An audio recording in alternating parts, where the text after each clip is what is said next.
10 числа Яблоко может слететь с выборов. И, кажется, в этом невольно помогла не сама власть, а часть либеральной оппозиции, находящаяся сейчас на Западе.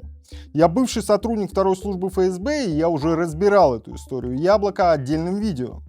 Сейчас развязка, которую нужно отслеживать буквально по дням, и вторая часть истории, о которой почти никто не говорит прямо. Начну с самого свежего, с того, что произойдет очень скоро после выхода этого видео. А на момент его выпуска, возможно, уже произошло. 7 августа партия «Родина» подала в Верховный суд административный иск с требованием отменить регистрацию федерального списка «Яблоко». Того самого, который Центр избирком утвердил 29 июля. 269 кандидатов в федеральном списке и еще 135 по одномандатным округам.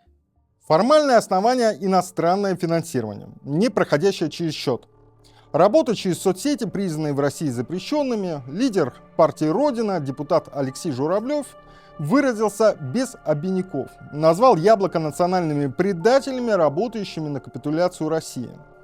Лидер ЛДПР Слуцкий, в свою очередь, на той же неделе призвал признать партию нежелательной организацией. Заседание, назначено уже на 10 августа, 10 утра. По закону Верховный суд обязан вынести решение до 13 сентября, то есть развязка наступит совсем уже скоро, вне зависимости от исхода. Дело будет, кстати, рассматривать судья с конкретной, уже известной репутацией, и это само по себе многое говорит об исходе еще до заседания. Дело будет рассматривать судья, который ранее уже признал мемориал экстремистской организацией и отклонял жалобу Навального на условия содержания в колонии. Это, конечно же, не гарантирует исход, но и не оставляет иллюзий по поводу того, насколько нейтрально это распределение дел выглядит со стороны. А теперь как вообще дошло до этого иска? Именно сейчас. А не раньше, не позже. В начале августа некоторые живущие за границей российские оппозиционные политики, журналисты и активисты начали публичную кампанию в поддержку Яблока. Аргумент простой. Это единственная партия в бюллетене с открытой антивоенной позицией и требованием освобождения политических заключенных. Уже вечером 6 августа председателю Яблока Николаю Рыбакову пришлось в этой поддержке публично откреститься. Поддержка в нынешних условиях может привести к снятию нашей партии с выборов. Партия отдельно заявила, категорически не имеет никаких иностранных источников финансирования и не считает зарубежные заявления частью своей кампании. Совпадение по времени говорящее. По данным проекта «Атлас выборов», за одну неделю число упоминаний партии в соцсетях выросло больше, чем вдвое. С 2000 до почти 5. Публикации набрали свыше 11,5 миллионов просмотров. Иск Родины подан ровно на этом пике внимания. Я, конечно же, ни в чьем-то политическом лагере, ни в провластном, ни в либерально-оппозиционном. И вот почему это важно понимать, когда слушаете мою оценку происходящего. Я не собираюсь воевать с либеральным крылом оппозиции за рубежом, и говорю это именно потому, что не нахожусь ни в одном из политических лагерей. Я не с теми и не с другими. Я хочу донести, как думает власть, и объяснить возможную логику и конкретные шаги против Яблока. Ну и миндальничать и цацкаться я тоже ни с кем не собираюсь. Вижу проблему, называя ее прямо вне зависимости от того, с какой она стороны. Меня смотрят очень разные люди, украинцы и россияне, правые и левые, либералы и коммунисты. Но всех нас объединяет одно – мы против Путина. Каждый по своим причинам. Я, потому что моя страна превратилась в одну большую казарму, а мои бывшие коллеги и организация только и делают, что проводят репрессии и работают на то, чтобы обеспечить несменяемость власти, пока идет война, где бессмысленно гибнут наши солдаты и офицеры на чужой земле. У каждого своя причина. Но сегодня именно тот момент, когда, несмотря на разные взгляды и политические предпочтения, вокруг Яблока можно и нужно объединиться. И здесь я скажу то, что наверняка вызовет споры, но промолчать было бы нечестно. Скажу сразу и прямо, я бывший сотрудник второй службы ФСБ, и я безусловно поддерживаю Яблоко, потому что это единственная партия, открыто выступающая против войны. Мне не хочется, чтобы русские солдаты и офицеры гибли на чужой земле за чужие интересы. Не нужно плодить вдов и коллег по всей стране. Хватит этих бессмысленных жертв. Сегодня кампанию поддержки начали в основном те же люди из зарубежной оппозиции.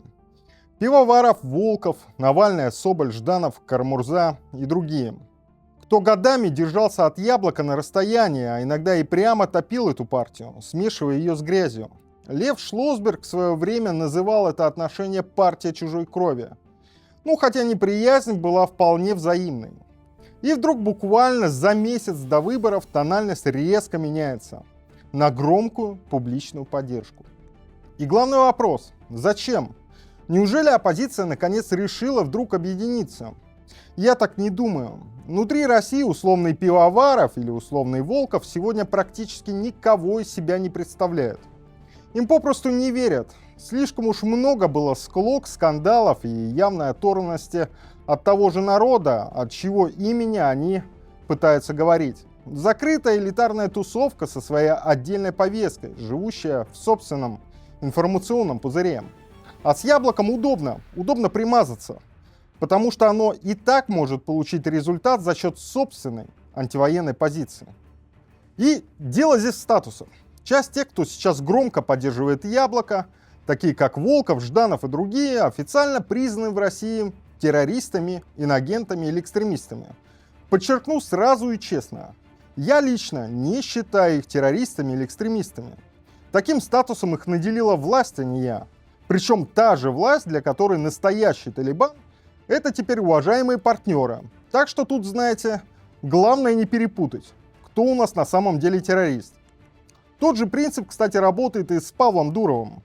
Статус не равен реальности. Его точно так же можно назначить, а можно снять в зависимости от того, что в этот момент выгодно.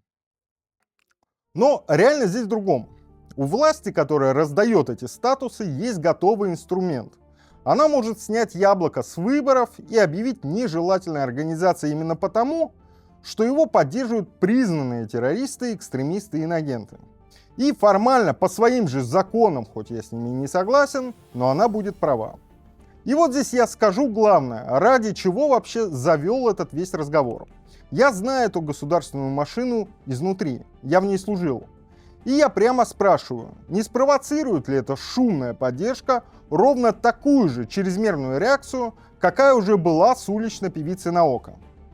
При этом честно нужно признать и другое. У самой зарубежной оппозиции сейчас почти нет других вариантов. Молчать, а тем более критиковать единственную партию, открыто выступающую против войны, сегодня для них попросту не камильфо. Это добило бы и без того шаткую их репутацию внутри страны. Поэтому многим, похоже, пришлось все-таки стиснуть зубы и поддержать, несмотря на прежние разногласия. Если подводить итог, возможно, сейчас зарубежная оппозиция оказывает яблоку настоящую медвежью услугу. Но при этом, безусловно, конечно же, с одной стороны, нужно сказать им большое спасибо за саму поддержку.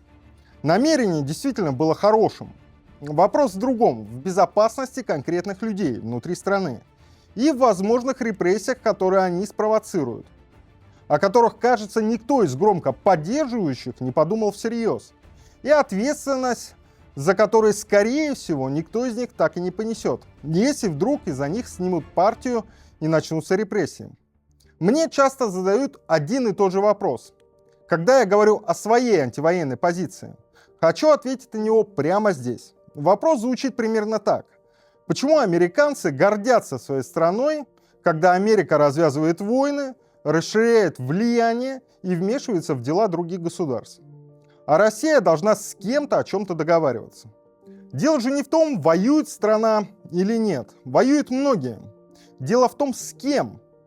США отстаивают интересы военной силой, но они не воюют со своими соседями-канадцами, с которыми их связывает история, дружба и культурные связи. Если бы Россия отстаивала интересы где-то далеко в Африке или на Ближнем Востоке, вопросов было бы куда меньше. Но мы, к сожалению, живем по принципу «бей своих, чтоб чужие боялись». Украина – прямой тому пример. Славяне убивают славян. За последние годы Россия умудрилась перессориться практически со всеми ближайшими соседями. С Украиной начали воевать, поссорились с Грузией, с Арменией, Азербайджаном. А со стороны на это смотрят с плохо скрываемым облегчением. Пусть варвары с Востока разбираются с друг другом сами. Не может быть так, что вокруг все плохие и предатели, а мы одни в белом пальто, господа. Иногда стоит все-таки спросить не почему им можно, а нам нельзя, а не в нас ли самих это вся проблема. Судьба списка «Яблоко» на момент записи этого видео еще не решена. И притворяться, что я знаю развязку заранее, я тоже не буду. Заявление об отмене регистрации может подать любая зарегистрированная партия, как в данном случае Родина, либо сам Центр избирком. Решение Верховного суда обязано быть вынесено до 13 сентября. До самого заседания 10 августа и какое-то время после него сохраняется неопределенность. Партия уже сталкивалась с похожими угрозами раньше. Рыбаков лично оштрафован за демонстрацию экстремистской символики. Списки не зарегистрировали в Петербурге и Карелии. Решения обжалуются. То, что партия выстояла раньше, не гарантирует исход именно этого иска.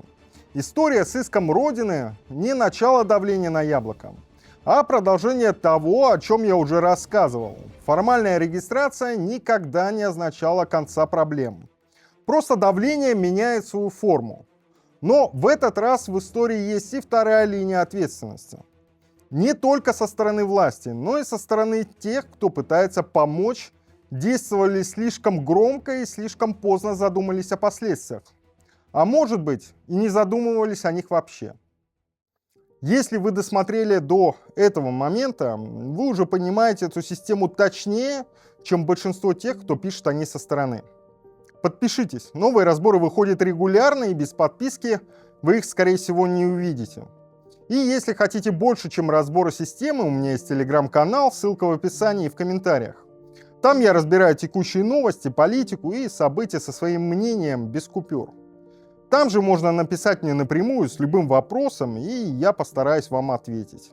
С вами был Вадим Майоров. Берегите себя. До новых встреч!